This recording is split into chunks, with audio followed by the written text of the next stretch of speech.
வணக்கம். இன்னைக்கு உங்களுக்காக கதை சொல்ல வந்திருப்பது வியல் உங்கள் சகி.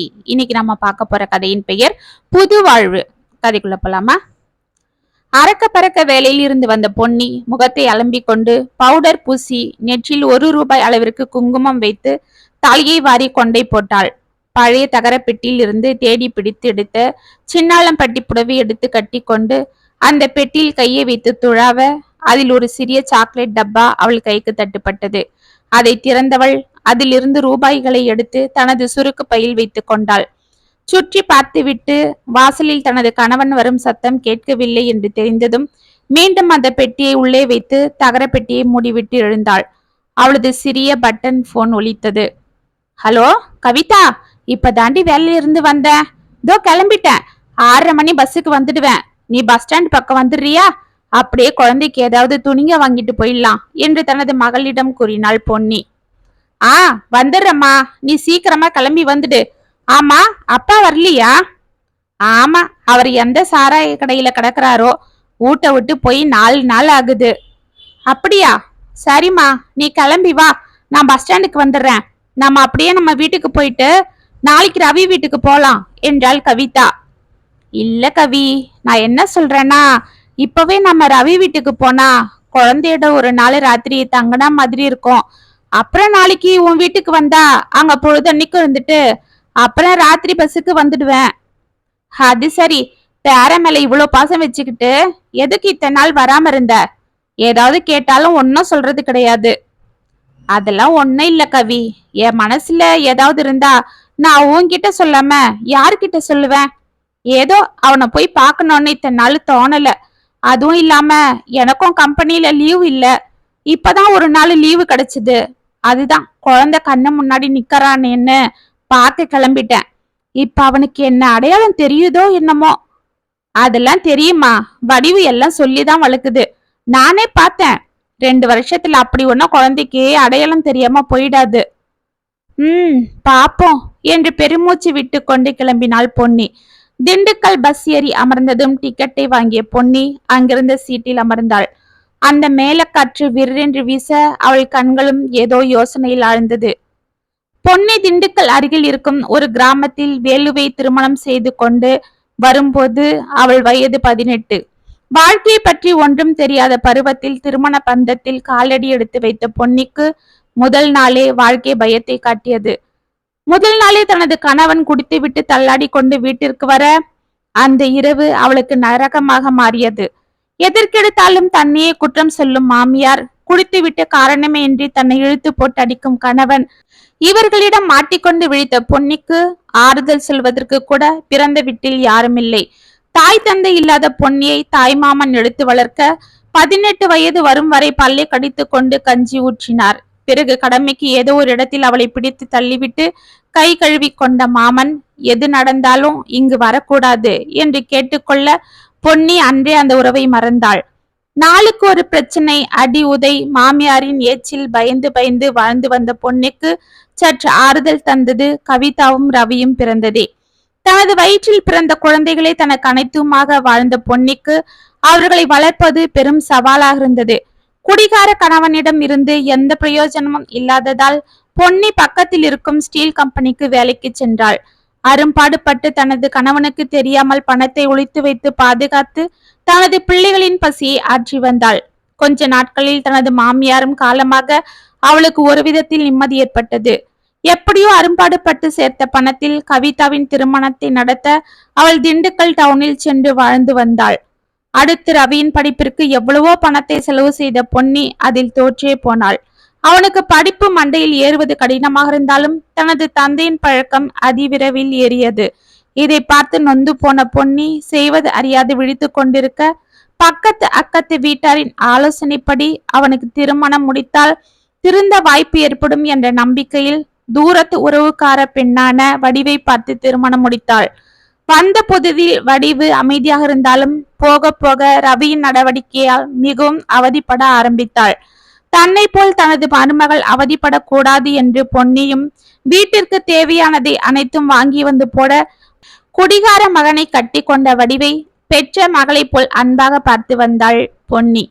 வடிவும் தனது மாமியாரிடம் அன்பாக இருந்தாலும் ரவியின் பேரில் அவளுக்கு எரிச்சல் அதிகரித்து கொண்டிருந்தது. இதற்கிடையே அவள் வயிற்றில் பாபு வளர தனது மருமகளுக்கு தேவையானது அனைத்தும் பார்த்து பார்த்து செய்து வந்தாள் பொன்னி.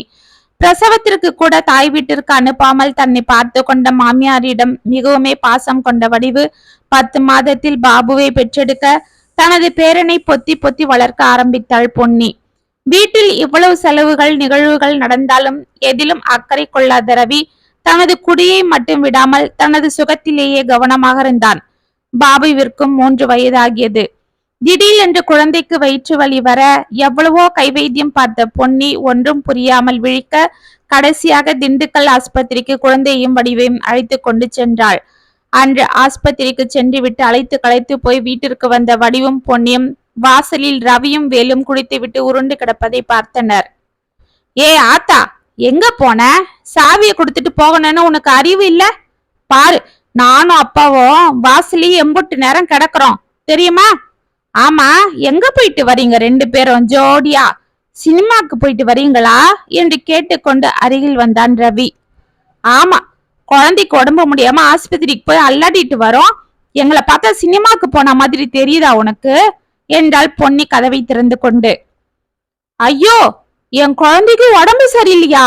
என்னடா கண்ணா, உனக்கு என்ன ஆச்சு என்ற வடிவின் கையில் இருந்த குழந்தையை வாங்க போனான் ரவி. டக்கென குழந்தையோடு பின்னால் சென்ற வடிவு, என் குழந்தைய தொட்ட அப்புறம் நான் சும்மா இருக்க மாட்டேன் பாத்துக்க என்றாள். ரவி எவ்வளவு குடித்து விட்டு வந்து என்ன அமக்கலம் செய்தாலும் இதுவரை வாயை திறக்காமல் அவனிடம் பாசமாக அமைதியாக இருக்கும் வடிவு இன்று இப்படி பேசுவதை கேட்டு பொன்னி ஒரு நிமிடம் அதிர்ந்து அவளை பார்க்க ரவிக்கும் ஒன்றும் புரியாமல் அதிர்ந்து நின்றான். ஏய் வடிவு, நான் யாருன்னு தெரியலையா? நான் உன் புருஷன்டி. நீயா என்ன அப்படி பேசுற என்று தள்ளாடினான் ரவி. ஆமா, நான் தான் பேசுறேன். ஆள் அடையாளம் தெரியாம அளவுக்கு இருக்க. நான் உன்னை போல குடிச்சிட்டு போதையில தள்ளல. வீட்டுல ஒரு குழந்தை இருக்கு, 2 பொம்பளைங்க இருக்காங்க. இங்க என்ன நடக்குது ஏது நடக்குதுன்னு கொஞ்சமாவது அக்கறை இருந்தா உனக்கு இதெல்லாம் புரியும். உனக்குதான் உன் சுகம் மட்டுமே போதுமே. அப்புறம் எங்க என் அவஸ்தை உனக்கு புரிய போகுது? குடிகாரனுக்கு குழந்தையாம், பாசமா? சே, தூரமா போ என்றாள் கடுமையாக. ஏய் வடிவு, என்னம்மா இன்னைக்கு இப்படி பேசுற? அவன்னா உயிரை விடுவ? நானே ஏதாவது சொன்னாலும் நீ அமைதியா இருப்ப. இன்னைக்கு நீ எப்படி பேசுற என்றாள் பொன்னி. ஆமா, பேசுறாங்க எல்லாம் உங்களால தான்.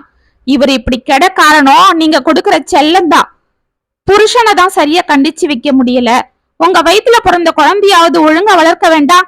இப்படி ஒரு குடிக்காரனை வளர்த்ததும் இல்லாம என்ன வேற அவருக்கு கட்டி வச்சு ஏன் வாழ்க்கையும் இப்படி ஆக்கிட்டீங்களே என்றாள் வடிவு கண்ணீரோடு. அம்மாடி, எதுவா இருந்தாலும் உள்ளவா பேசிக்கலாம் என்றாள் பொன்னி.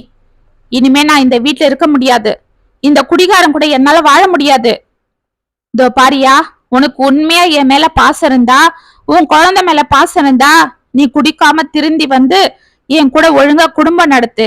இல்ல என்னை விட்டுடு. நான் எங்க அம்மா வீட்லயே இருந்துக்கிறேன். நானே உழைச்சி என் குழந்தைய பாத்துக்கிறேன்.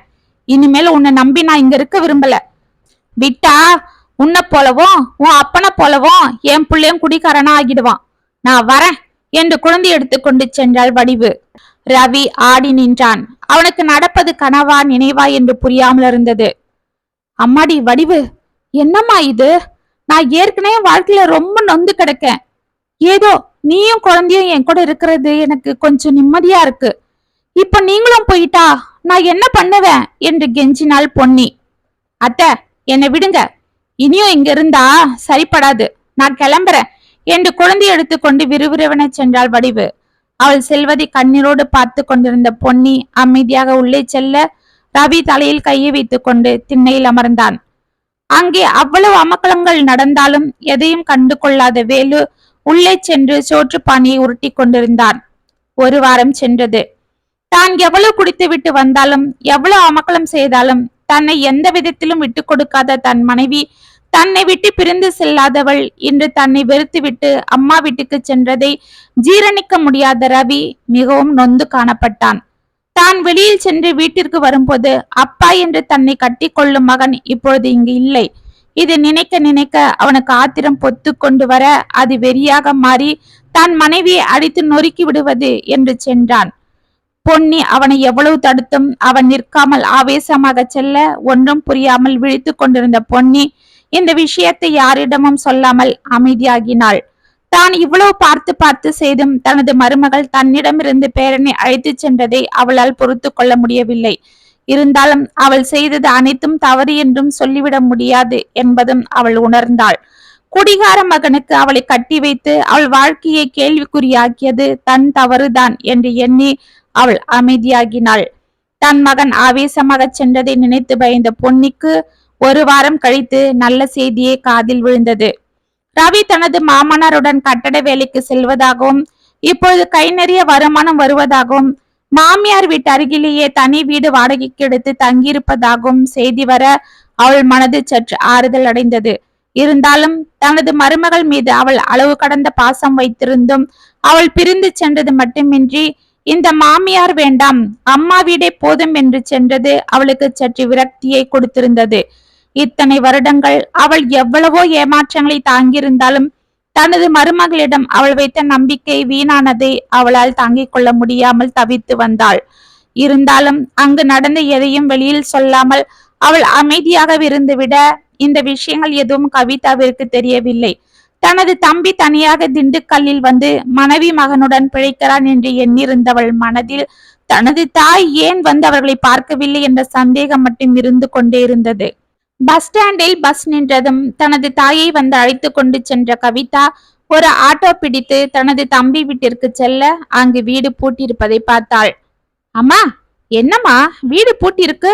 நான் வேணா ரவி செல்லுக்கு போனை போடுறேன் இரு என்று அவள் போன் செய்தாள். அம்மா, ரிங்கு போயிட்டே இருக்கு, ஆனா அவன் எடுக்கல. வடிவுக்கு போனை போட்டாலும் எடுக்கல. எங்க போனாங்கன்னு தெரியல. சரி இரு, அவங்க மாமியார் வீடு பக்கம்தான், அங்க போலாம் வாம்மா என்றாள் கவிதா. அங்கெல்லாம் நான் வரல கவி, நம்ம வீட்டுக்கு போலாம் வா, நாளைக்கு வந்து பாத்துக்கலாம் என்றாள் பொன்னி அமைதியாக. அம்மா, என்னம்மா, அவன் இங்கதான் அவங்க அம்மா வீட்டுக்கு போயிருப்பா, நாம போய் பார்க்கலாம் வா, திரும்பவும் நாளைக்கு இவ்வளவு தூரம் வரணும். ஒருவேளை அவங்க எங்கேயாவது ஊருக்கு எங்கேயாச்சும் போயிருந்தா என்ன பண்றது? ஒரு வேலையா கேட்டுக்கிட்டு போயிடுறது நல்லது, வாம்மா என்றாள் கவிதா. இல்லடி, என் மனசு சரியில்லை, நம்ம போலாம் வா என்றாள் பொன்னி அடமாக. அம்மா, நானும் தான் பாக்குறேன், நீ ஏன் இப்படி அடம் பிடிக்கிற? 2 வருஷமா அவனை பார்க்க வராம இருக்க, எங்க வீட்டுக்கு வர அப்புறம் அப்படியே ஊருக்கு போயிடுற. ரவிய வந்து பாக்குறது இல்ல, நான் கேட்டாலும் ஒன்னும் சொல்ல மாட்டேன்ற. அவனும் அதே போலதான், நான் என்ன கேட்டாலும் அமைதியா இருக்கான். அப்படி என்னதான் நடந்தது உங்களுக்குள்ள? சொல்லுமா, இன்னைக்கு நீ சொல்லிதான் ஆகணும் என்றாள் கவிதா பிடிவாதமாக. நடந்ததை கூறிய பொன்னி கண்களை துடைத்து கொண்டு, நான் அந்த பொண்ணு மேல ரொம்ப பாசம் வச்சிட்டு இருந்தேன். சரி, நம்ம பையன் ஒரு குடிக்காரன்னு தெரிஞ்சே அவளுக்கு கட்டி கொடுத்தமே, பாவம் அந்த பொண்ண நாம தான் பாக்கணும்னு அவளை நான் தாங்கினேன். ஆனா அவ அன்னைக்கு என்ன எடுத்துரிஞ்சு பேசிட்டு அப்படியே வந்துட்டா. அதுக்கப்புறம் ஒரு நாள் கூட போனை போட்டு என்கிட்ட பேசல, அந்த பையனையும் பேச விடல. ஒரு எட்டு வந்து என்ன பார்க்கவும் இல்ல. அப்படி என்ன நான் பண்ணிட்டேன் சொல்லு?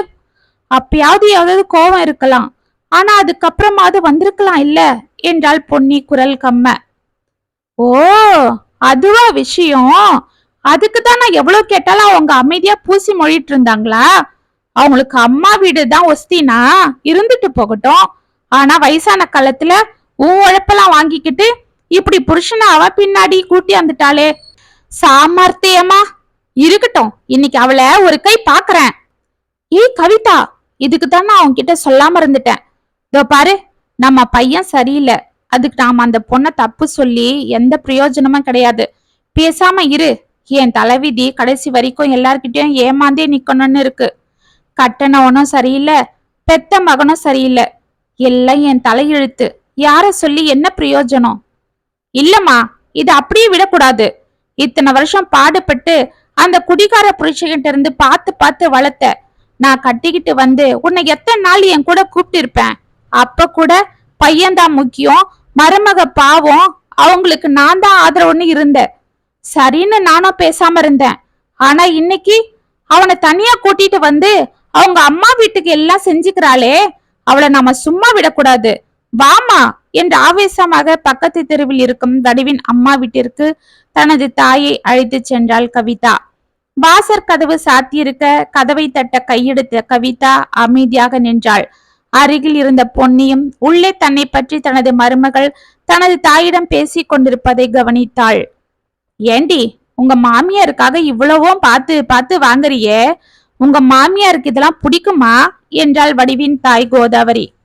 எங்க மாமியாருக்கு என்ன பிடிக்கும் எது பிடிக்காதுன்னு எனக்கு தான் தெரியும் என்ற அரக்கு கலர் பட்டுப்புடவையை எடுத்து பேக்கில் வைத்து கொண்டிருந்தாள் வடிவு. ஆமா, நானும் 2 வருஷமா சொல்லிட்டு இருக்கேன், உங்க மாமியார போய் ஒரு எட்டு பாத்துட்டு வாங்க, அவங்கள இங்க வர சொல்லி கூப்பிடுங்கன்னு. சொன்னா கேட்டியா? ஒரேடியா வீடு கட்டி முடிச்சிட்டு அவங்கள அங்க விளக்கேத்த தான் கூப்பிடுவேன்னு அடமறந்துட்ட. ஒரு போனை போட்டு கூட பேசல. அவங்களும் கோவத்துல இருப்பாங்க போல இருக்கு. இப்ப மட்டும் நீ கூப்பிட்டா வரவா போறாங்க? என்ன நடக்க போகுதோ என்னவோ. அம்மா, எங்க மாமியாரு நம்ம எல்லாரையும் விட நல்லவங்க. தப்ப எடுத்துக்காத, உன்னை விட நல்லவங்க. ஆமாம்மா, அவங்க என்ன பெத்த தாய் மாதிரி 4 வருஷம் பாத்துக்கிட்டாங்க. தன் குடிகார மகனுக்கு ஒரு அப்பாவி பொண்ணை கட்டி வச்சிட்டோமேன்னு அவங்க தவிச்ச தவிப்பு எனக்கு தான் தெரியும். சின்ன வயசுல இருந்து தன் புருஷன் கிட்ட படாத படுபட்ட அந்த தாய் தன் வயிற்றுல பிறந்த குழந்தையாலாவது நிம்மதி அடையலான்னு இருந்தாங்க. ஆனா என் புருஷன் அந்த சந்தோஷத்தை கூட அவங்களுக்கு தரல. இந்த வயசுலயும் அவங்க உழைப்பதான் அவர் உறிஞ்சிட்டு இருந்தாரு. இந்த வயசான காலத்திலயும் எல்லாருக்கும் அவங்க உழைச்சி கொட்டிட்டு இருந்தாங்க. இதுல நான் வேற அவங்களுக்கு பாரமா இருக்க விரும்பல. அதோட இந்த சமயத்தை விட்டா என் புருஷனையும் திருத்த முடியாது, என் குழந்தையும் அந்த குடிகாரன் கிட்ட இருந்து நல்லபடியா வளர்க்க முடியாதுன்னு நினைச்சுதான் நான் அன்னைக்கு அப்படி பேசிட்டு வந்தேன். அன்னைக்கு நான் இங்க வந்துட்டாலும் எங்க மாமியார் மேலதான் என் நினைப்பு பூரா இருந்தது. அவங்க அந்நேரம் நான் பண்ணதை தப்பா எடுத்துட்டு இருந்தாலும் அப்புறம் என்ன புரிஞ்சுப்பாங்கன்னு எனக்கு தெரியும். அவங்க பையனை திருத்ததான் நான் இப்படி நடந்துகிட்டு இருப்பேன்னு அவங்களுக்கு தெரியும். நான் எதிர்பார்த்தது போல அவரும் என்னை தேடி வந்தாரு. முதல்ல என்ன அடிக்க ஆவேசமா வந்தவரு நான் அன்னைக்கு சொன்ன அந்த வார்த்தைகளை கேட்டு மனசு மாறிட்டாரு என்று வடிவு கூறிக்கொண்டு இருக்கும் போது அம்மா என்ற குரலை கேட்டு திடுக்கிட்டு திரும்பினர் பொன்னியும் கவிதாவும். பளிச்சென்று பேண்ட் ஷர்ட்டும் கையில் வாற்றும் முகத்தில் பொலிவுமாக ரவி வந்து அவர்கள் பின்னால் வண்டியில் நிற்க அவனை பார்த்து பரவசமானாள் பொன்னி. ஏ செல்லோ, ஏ ராசா, எப்படிடா இருக்கிற என் கண்ணு என்று அவனிடம் ஓடினாள். இதற்குள் கடகடவென வண்டியில் இருந்து இறங்கிய ரவி அம்மா என்று அவளை கட்டி கொள்ள அவன் முகம் முழுவதும் முத்தமிட்டாள் அந்த தாய். அம்மா வாமா, ஏமா வெளியிலே நின்னுகிட்டு? அக்கா வாக்கா, நீயும் ஏன் வெளியில நின்ட்ட என்றான் ரவி கவிதாவை பார்த்து பரபரப்பாக. இருக்கட்டும் ரவி, 2 வருஷம் முன்ன நடந்த விஷயத்த இப்பதான் அம்மா சொன்னாங்க. அத கேட்ட உடனே நான் வடிவ தப்பா நினைச்சிட்டேன். அதனாலதான் அவளை சண்டை போட ஆவேசமா வந்தேன். ஆனா அவ அவங்க அம்மா கிட்ட பேசிட்டு இருக்கிறத பார்த்து நான் அதிர்ச்சி ஆகிட்டேன் என்றாள் கவிதா அமைதியாக. ஆமாங்கா, நானும் உன்ன போலதான். அவ குழந்தைய எடுத்துட்டு அவங்க அம்மா வீட்டுக்கு வந்ததும் நான் அவளை அடிச்சு உதைச்சு இழுத்துட்டு போகலான்னு தான் ஆவேசமா வந்தேன்.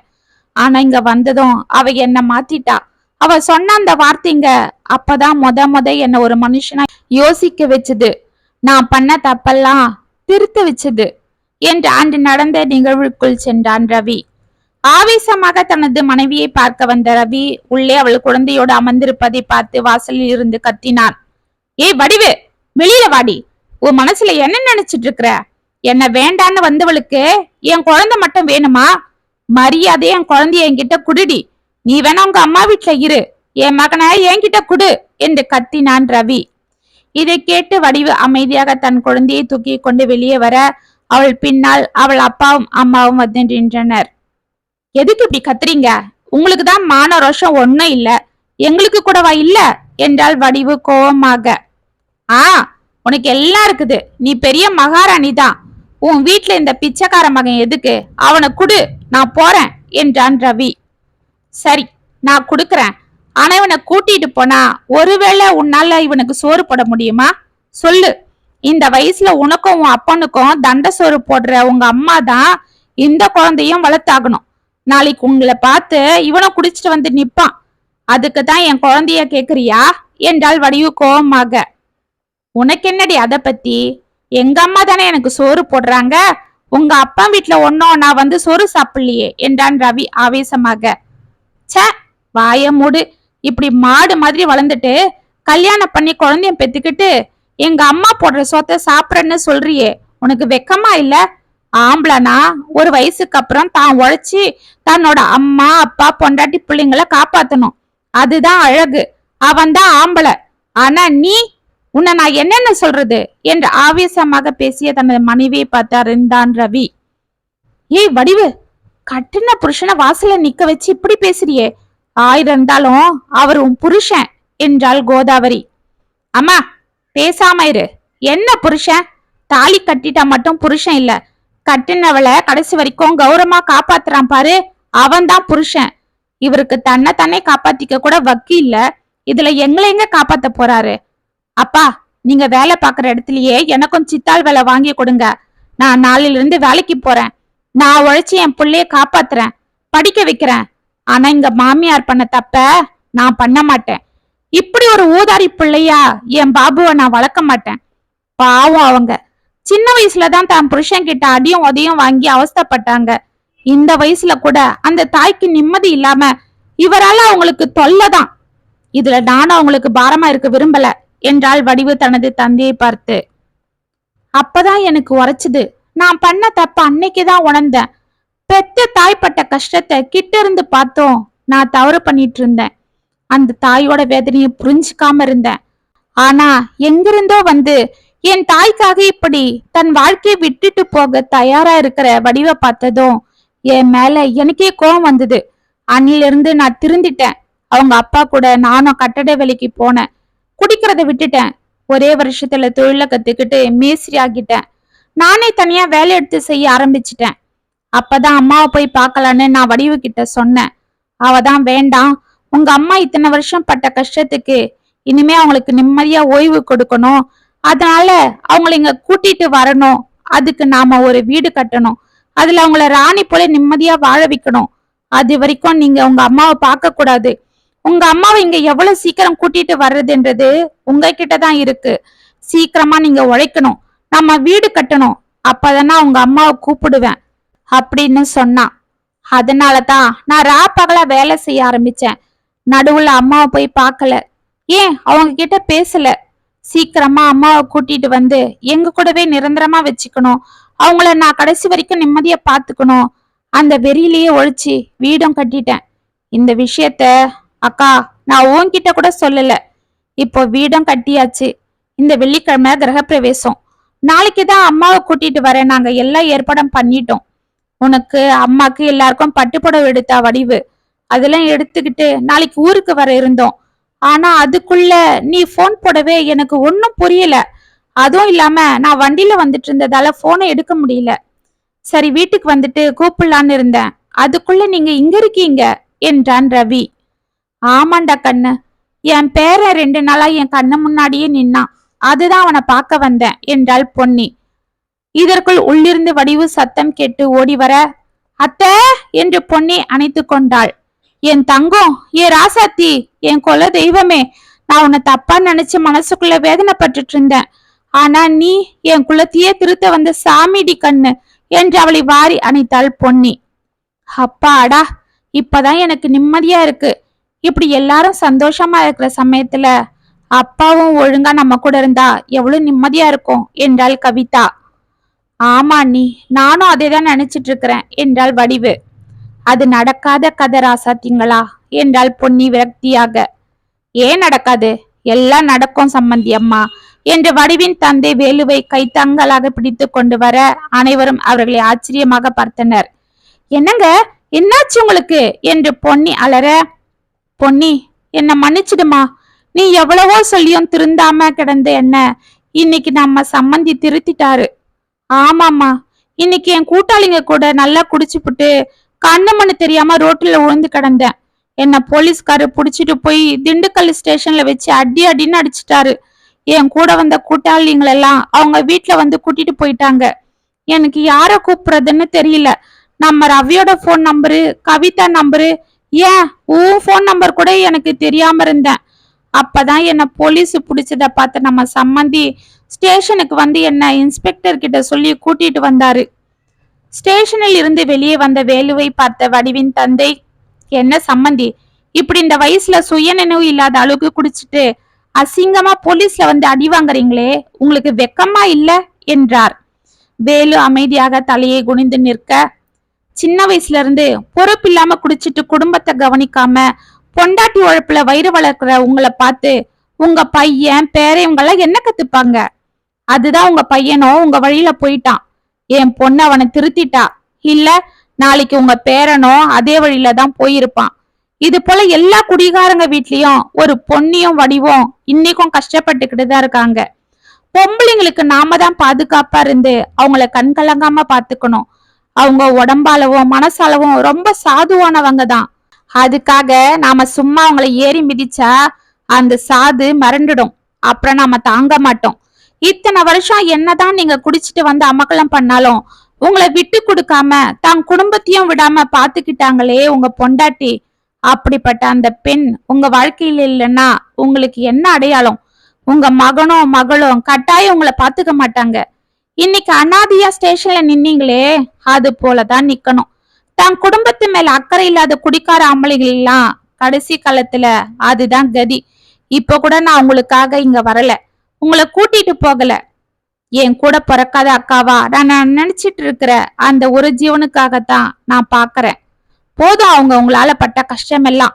இனியும் அவங்கள தொந்தரவு பண்ணாதீங்க என்ற தன் சம்பந்தியை பார்த்து தலை குனிந்த வேலு முதலாக தன்னை பற்றி யோசிக்க ஆரம்பித்தான்.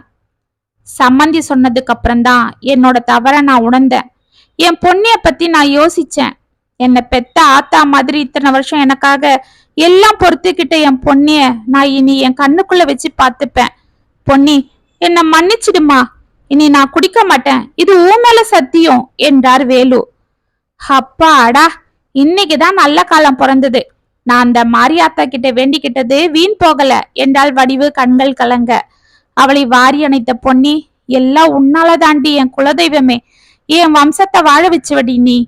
என் மகனை நீ சீராக்கன, அதுக்கப்புறம் எல்லாமே சரியாகிடுச்சு என்றால் மகிழ்ச்சியாக பொன்னி. அந்த வெள்ளிக்கிழமை புது வீட்டில் கிரகப்பிரவேசம் கோலாகலமாக நடந்து கொண்டிருந்தது. புது வீட்டில் வடிவு பால் காய்ச்ச, ரவியும் வேலுவும் பசுமாட்டை வீட்டிற்குள் ஓட்டி வர, கோதாவரியும் கவிதாவும் வந்தவர்களை வரவேற்று கொண்டிருந்தனர். பூஜை அறையில் குத்துவிளக்கேற்றினாள் பொன்னி. இனி தொடரப்போகும் புது வாழ்வை எண்ணி அவள் மனது போல் அந்த வீடும் இன்ப வெள்ளத்தில் பொங்கிக் கொண்டிருந்தது. இத்துடன் புது வாழ்வு கதை முற்றும். உங்களுக்காக நான் எழுதின இந்த கதை உங்களுக்கு பிடிச்சிருந்தா கமெண்ட்ஸ்ல சொல்லுங்க, லைக் பண்ணுங்க, ஷேர் பண்ணுங்க, மறக்காம சப்ஸ்கிரைப் பண்ணிக்கோங்க. மீண்டும் நாளைக்கு வேற ஒரு சுவாரஸ்யமான கதையோட உங்களை சந்திக்கிறேன். அது வரைக்கும் இணைப்பிலே இருங்க. இப்படிக்கு வியல் உங்கள் சகி.